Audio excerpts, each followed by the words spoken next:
Welcome to Keep What You Earn, your judgment and jargon-free zone for entrepreneurs of all levels. Get ready to learn how to scale your business, save money in taxes, and create a business that grows your wealth. If it feels like the financial side of business is like eating your vegetables, well, then think of this podcast as the ranch dressing to make the process a little more enjoyable. My name is Shannon Weinstein. I'm a CPA and business owner on a mission to simplify money and empower others through knowledge. I hope this episode inspires you to take action, but remember that the information we share is for educational purposes only and is not individual tax advice. Now that we got that out of the way, let's start the show.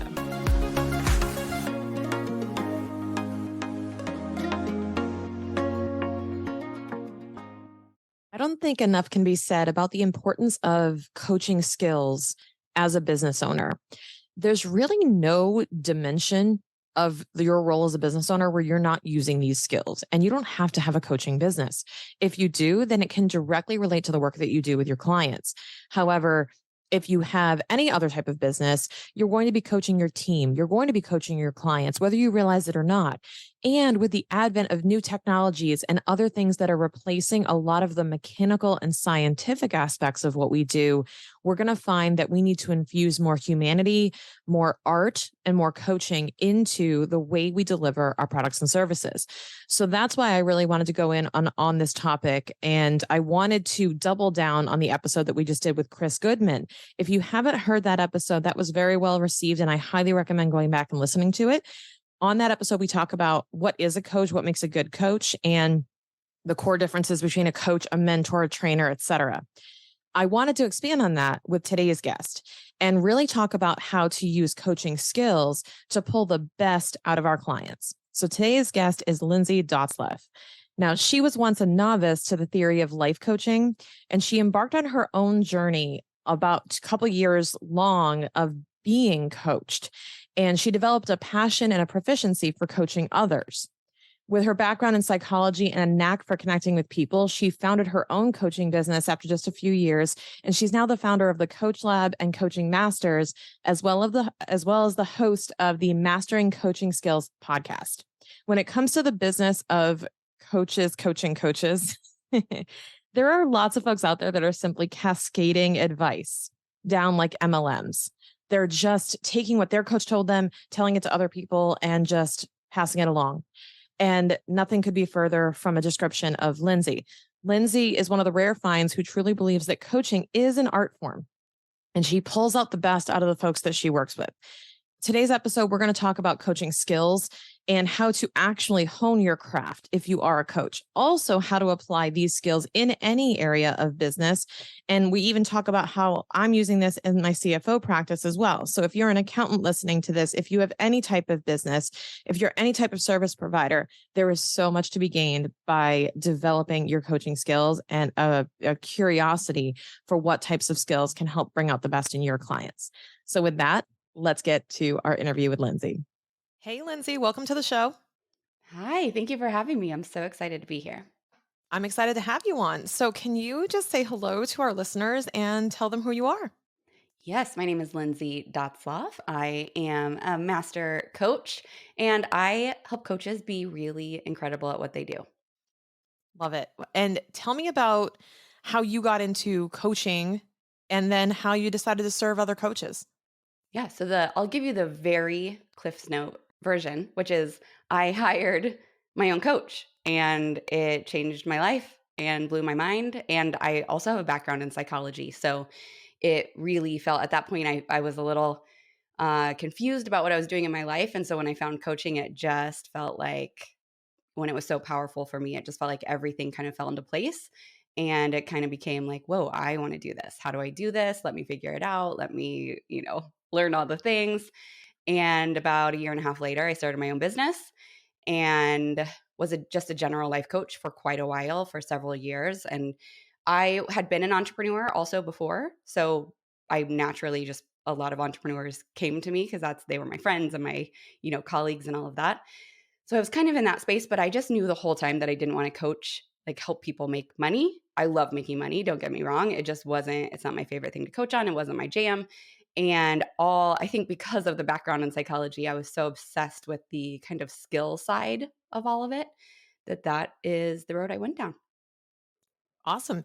And when you hired your first coach, tell me about that. Like, what triggered you to hire them? What was the thing you were looking for from that relationship that kind of started this whole pattern of, looking for coaching and kind of getting involved in that?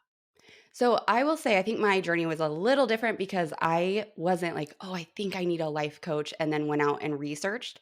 I just felt very kind of lost in my life on the outside. It probably looked perfect to people watching. I was married, had 2 kids, like kind of I went through all the steps and did it, I'm going to say in quotes, like did everything right. Hmm. And I just knew where I was not what I wanted.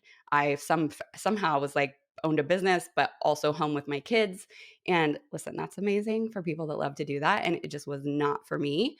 And I felt so overwhelmed. And I've always been very driven and very, I think, I don't know what the word would be for it, but I always like need a purpose. Like I have to be doing something. On a mission. Yes. Hmm. And I've always been very driven by that. And so I knew that that was missing, but I didn't know how to say it, I don't think. So a good friend of mine came to me and she was like, "So this is so random, but my best friend, her sister just became a life coach." And so I like started working with her because she's taking free clients. And I was like, "I'm sorry, what did you say? A what? A life coach? What is that? Only Oprah has life coaches. I don't understand what you're saying. Tell me more, like say more Yeah. words."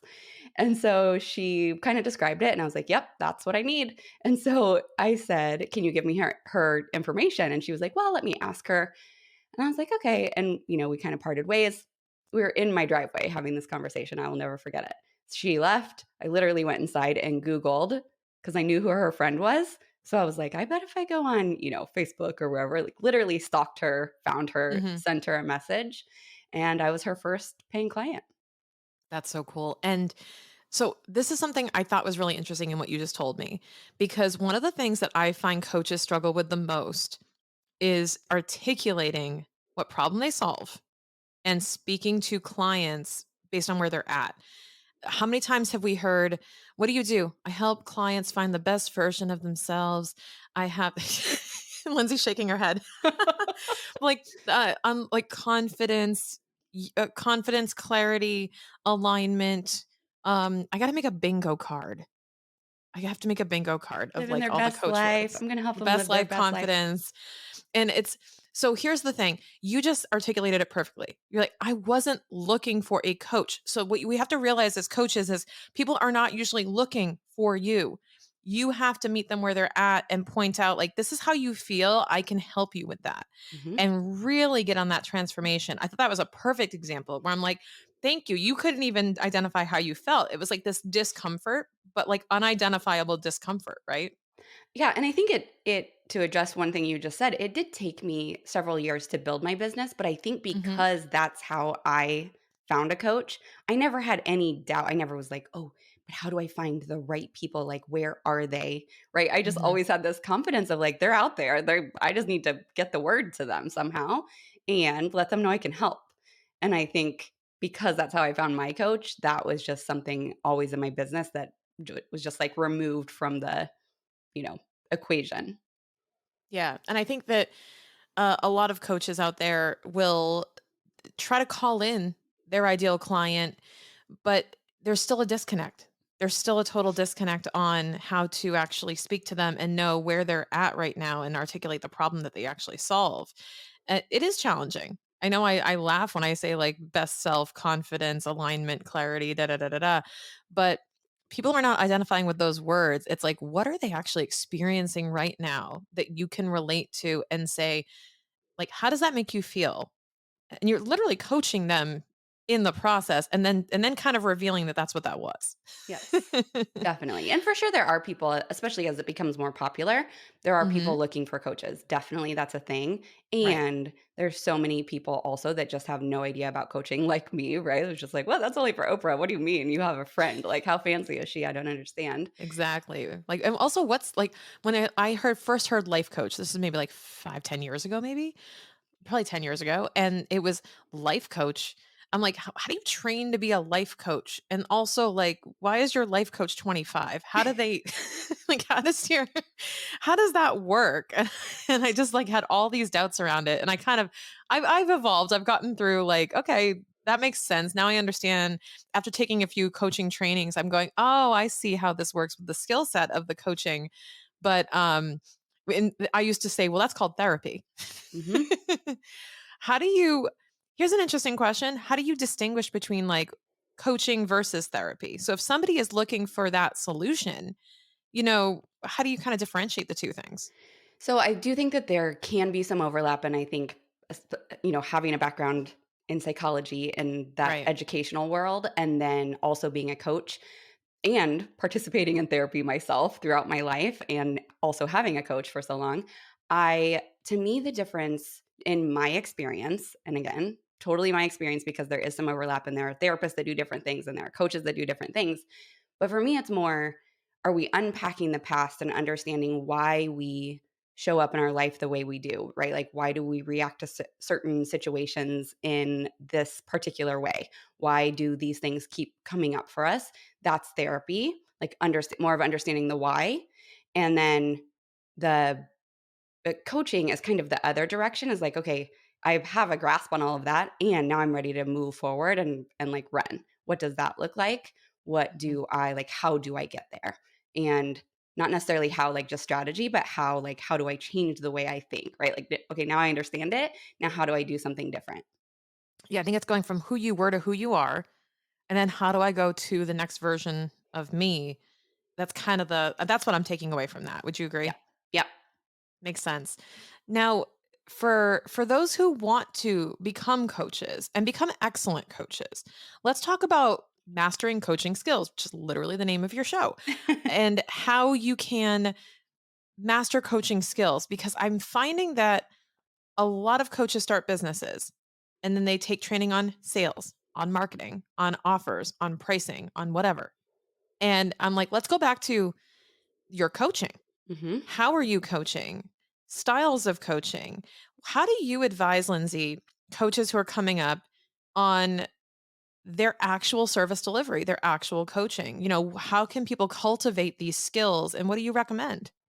That's a great question. I think the first thing I will say is I think it's a continual journey, just like Mhm. working with a business coach or learning how to grow a business, right? It's like you can learn how to do all of these things and move forward. And then you're going to hit this kind of next roadblock where you're like, oh, okay, now I need different skills from this point. And the way I think about coaching skills is there's kind of the foundational skills, right? Which is like you just need to know some skills of what coaching is and how to use certain tools. And those vary greatly. And the next part is kind of a solid, I call it mastery. So it's like a solid, like you've built the whole house, right? So you have the foundation. Now you've built the whole house. You have a house, you know what you're doing. It is functional. It's great. You can live in it.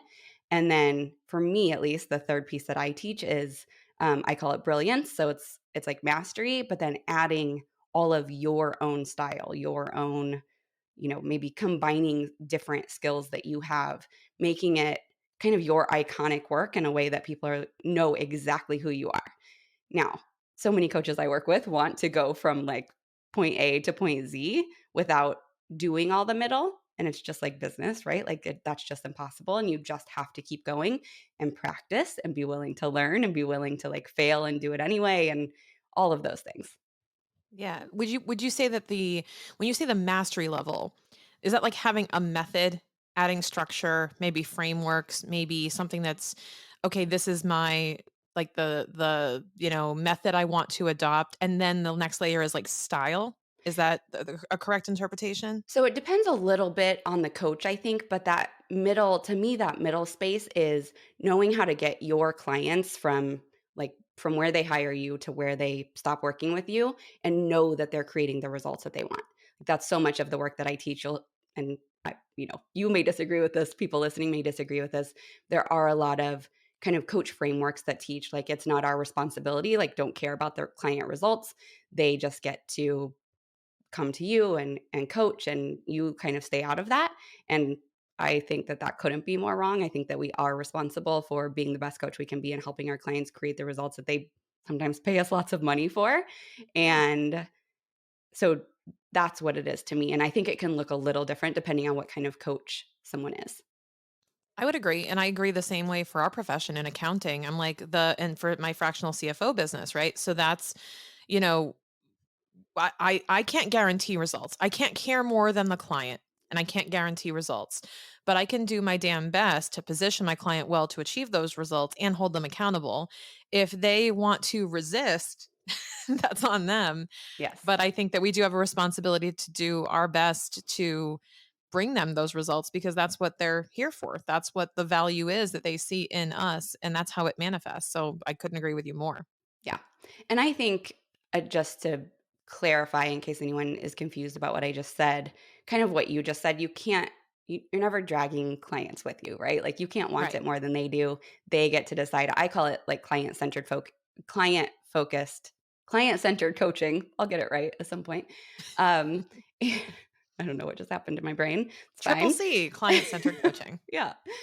But they lead it, right? Like, they tell you what their goals are, they tell you what they want, and then you help them get there, and sometimes that timeline might look different than you think in the beginning, right? But for me, that mastery piece is, like, knowing they're moving forward, knowing they're moving in the right direction, and them being very aware of why it's working, why it isn't working, like, what are we gonna try next time? What are we gonna look into, right? Just being so curious about it along the way instead of just like, "Oh, I don't know why it's not working. It must be your thoughts. Let's just like look at those," which is Yeah. like a pet peeve.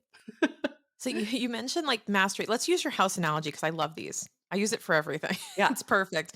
So we built the foundation, right? I want to talk about we'll call it the ingredients, but materials Mhm. because I'm not a construction person. Material materials. I'm literally looking at a construction site out my window right now, so I'm like, okay, this is Me relevant. too. That's amazing. Um, the foundation, the mastery is the house, and then you've got the brilliance, which is like we'll call it the decor, the painting, the style of the home, right? Yeah, it's like how does someone drive by and like, "Oh, that's Lindsay's house," right? Yeah, Like, look at exactly. that. Like it exactly. It's the Yeah. recognition of it. And so what do you think are the key elements that make up those levels? So like when we talk about building a foundation, what does that look like in terms of what a coach should be doing to build that and then layering on top of it? So I think the foundation can look different for different types of coaches, right? I deal a lot in I sometimes bucket the word mindset because to me it's so much more than that. It's like, Mm, it's like the human experience and that goes way outside of just like our thoughts.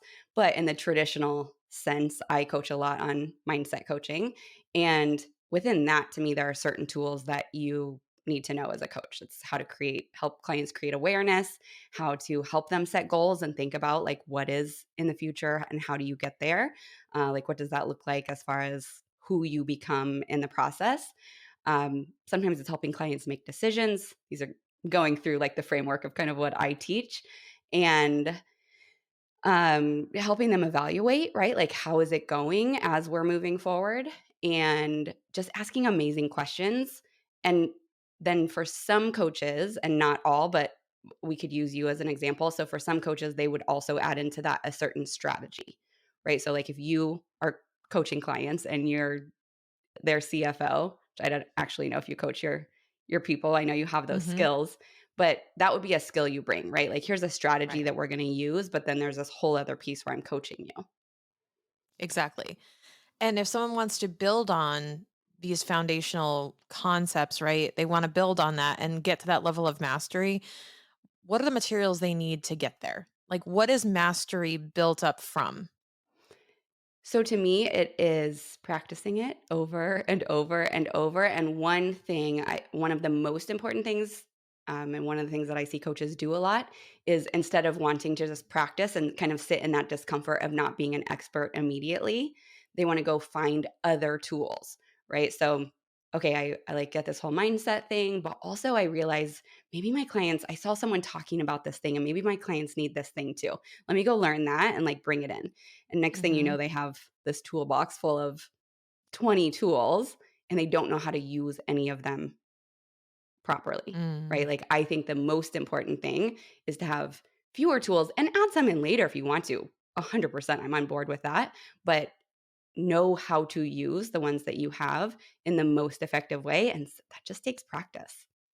yeah. It's like art. It's going, well, I have like watercolors, acrylics, I have glitter, I have macaroni, I Yeah. have whatever it is, sequins, and it's, you know, let me throw all this on. And it's going to look super great. And it's like, that looks like a total mess. Like, what is happening? Yeah, so the way I teach it is like, okay, that looks like a mess, and there are some good pieces. So let's figure out like which pieces Yeah, are good. What are we going to keep? I think I actually heard you talking about this on your podcast, but evaluating it, right? Like what are the pieces we're going to keep, but then also which pieces do you hate? Like did you put too much glitter there? Okay. We're not going to beat ourselves up for it or shame ourselves. yeah, We're going to say, "Oh, this is too much glitter. Next time I'm going to use half that amount," or, whatever. exactly. But the reps is how you learn that. Yes. 100%. Um, and we were talking about this a little bit before we hit record, and I really want to dive into this. How those of you listening who identify as coaches will get a lot from this in terms of honing coaching skills. But this is for any service provider. I think almost any service provider right now needs to have some form of coaching skill, especially as we start increasing technology and where the mechanics of what we do become more automated.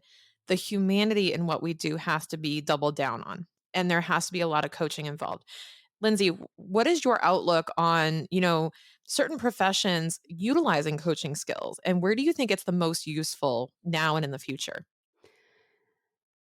This feels like I could answer it in 1,000 different ways. Of course, I think it's useful everywhere. And, Right. even my husband, who is a director of IT, whatever, data management, blah, blah, blah. I don't even know exactly all the terms, but he sometimes, right, will come home and say, "Well, I was coaching my team today." And I'm like, "Oh, you were? Tell me more. That's so interesting." But I think that it is such a good skill to have, right? Because it is helping people just create awareness of how did we get here? It makes it so much easier to fix things or to move forward or to be more purposeful moving forward. I'm sure you experience this with people that you work with, right? It's like, well, we can go through Absolutely. over the books and plan for future revenue and whatever. We could do that all day. But also, like, how did we create where we are right now? And let's make a more clear plan moving forward. Like, what do we love about what we did? How were you thinking about it? How were you feeling along the way? What's the experience you had? And to me, that could be useful in but literally any space, pretty much. Yeah, I mean, we contextualize it. So, for example, for CFO clients, we will do this as goal setting for the year. It's not just about like, okay, our goal for this year is 2 million in revenue, go team go. It's like why? Why is that the goal? What does that look like for you? Visualizing it. What will change about your life a year from now? How can we help you achieve that goal? And everything anchoring to that goal. And I just realized so many parallels I had with coaching as a service offering because I realized, oh, it's everything anchors to the goal, driving results, asking the right questions, and unpacking the why behind a lot of different things so that we can get to that next level in the business. And I was like, I'm the business's life coach. I just realized that, like, I'm the business's life coach. And it's not just about, growing and scaling and all these things. It's about whatever goal is on the plate right now. I think that's super important to realize. Um, how have coaches you have coached, it sounds funny to say that, but how have coaches you have coached driven results from, skill development and things like that? So to me, I think if I understand what you're asking, Hmm. which is like how does skill development, what are all the results it kind of creates in their coaching? Exactly. When people seek out skill development, what results can they expect? Like how does their coaching change or their business change as a result? Yeah, one thing that's so fun for me to see sometimes is because I don't focus a lot on the business side, right? On the making money, on the like setting money goals, any of that. And one thing that's so fun for me sometimes is when my clients come and they're like, "We haven't talked about money at all." Maybe they're in my mastermind, right? And they're like, "We haven't talked about money at all this 6 months, and somehow I, doubled my revenue, or I something along those lines where they're so surprised by it, and I'm never surprised because I know how much it gets in the way when you don't feel great about your delivery, right? Like, you can have all the business skills in the world, but if in the back of your mind you're like, "I'm just actually not sure if I'm a great coach. I don't know if my clients are getting results." It makes it really hard to show up in the world and say, "I'm really good at what I do. You should come work with me." Yeah, absolutely. And I love how you say it's like accidental results because I think that's actually the key to it is unlocking the results that people don't think they need or don't know will come. And it's super challenging though as a coach or anyone who is delivering coaching as part of their offer. It's really challenging when you can't articulate what's going to happen. Because you're like, I don't know what the results are going to be, but it's going to be awesome. Trust me. Yeah. It just sounds funny to sell. One thing that might be helpful for anyone listening that has issues with this, one thing I ask my clients sometimes is, okay, let's just think about this. What can you guarantee? Right? So let's say we'll Hmm. just use business because we've been talking about that. Let's say you're a business coach. Well, you can't necessarily guarantee that someone's going to make, let's say, their first $100,000 if they work with you for the next 6 months, right? You Right. can't guarantee that. There's so many outside circumstances, so many things could happen in those 6 months. Totally depends on what skills they're coming in with, all of that, all the things, where they're starting, like all the things you have to work through. And but what can you guarantee, right? And sometimes my clients wanna say like, "Oh, I mean, I guess nothing." And I'm like, "No, no, no. Hold on. Let's really think about it. Like, what can you guarantee? There are things." Right? So then they'll start thinking about it and they're like, "Okay, well, I can guarantee they'll feel differently at the end of the 6 months or like throughout the 6 months if they work with me versus doing it on their own." Right? Or I can guarantee that they're going to be a lot more focused on exactly how they want to move forward instead of just like flailing around like I don't really know what the next move and just like throwing things at the wall. What is that? Throwing spaghetti at the wall or Yeah, whatever that something like saying that. is. I'm Yeah. the worst at sayings. I used to be great at them. Something happened with coaching. It's like my brain is so full that they're all like jumbled up in there. But I think that no matter what kind of coach you are, or even what kind of service provider you are, I think that that's a fun question to just play around with. Like, what can I guarantee? Because there is always something. Yeah.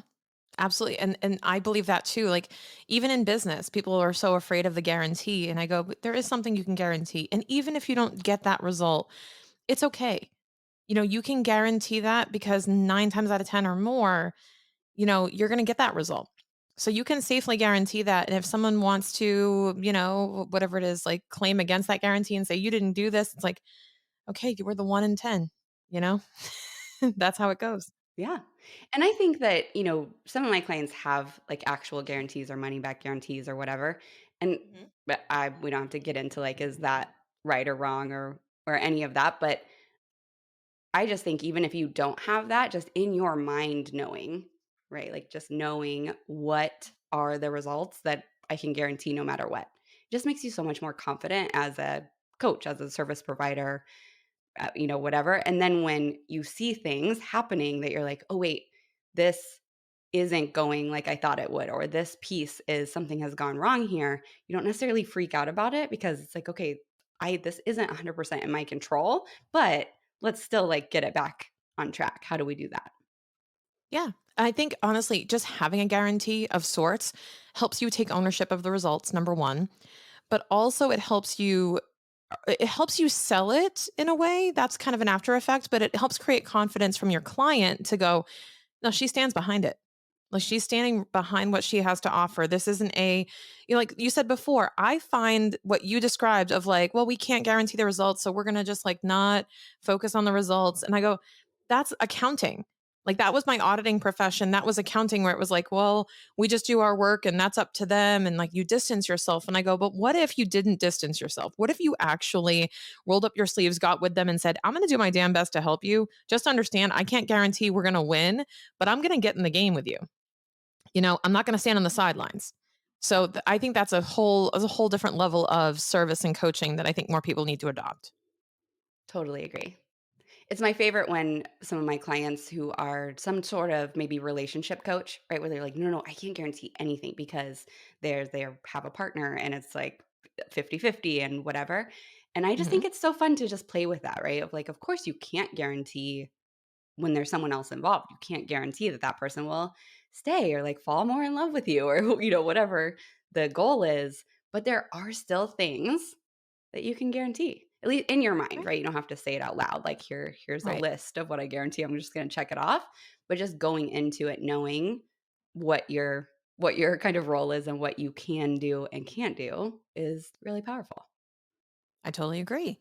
So, Lindsay, you have an amazing podcast, and it is called Mastering Coaching Skills. I love it because it really helps. It's not just for it's got a little bit of business, a little bit of mindset, a little bit of coaching for coaches, but a lot of the skills, which I think is what a lot of people need right now, is learning how to be better coaches. Because honestly, if you're better, then your clients will sell for you. The results will sell for you. You don't have to worry so much about the business side if you're doing a great job doing what you do.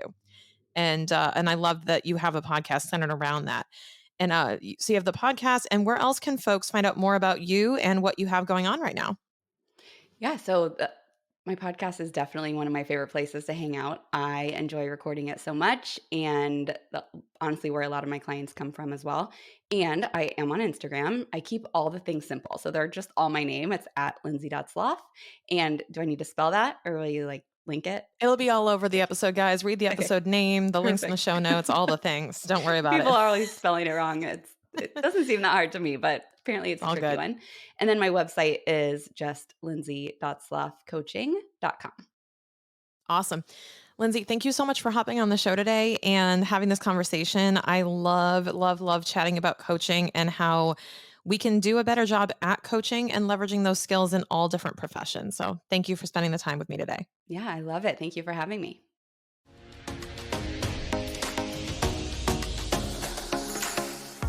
I can't believe how many episodes we've released of Keep What You Earn. There are literally hundreds of thousands, if not millions of dollars in tax savings contained in our episode library. And there are so many topics that we cover. To make it easier to find more of what you need right now, we actually created a custom curated playlist just for you. That's right, a playlist of value-packed episodes that you're looking for based on your goals right now in your business. Whether you're making your first sale, trying to strategize your taxes, or you're scaling your team, there is something here for everyone. Check out the podcast playlist generator now using the link in the show notes and explore your custom playlist.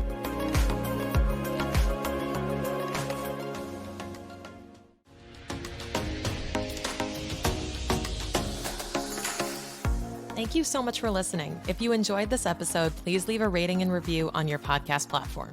This small action goes a long way for podcasters to get our message heard by more business owners just like you. Be sure to check out the show notes for links to information about our guests and ways to get in touch with me. We'll see you on the next episode.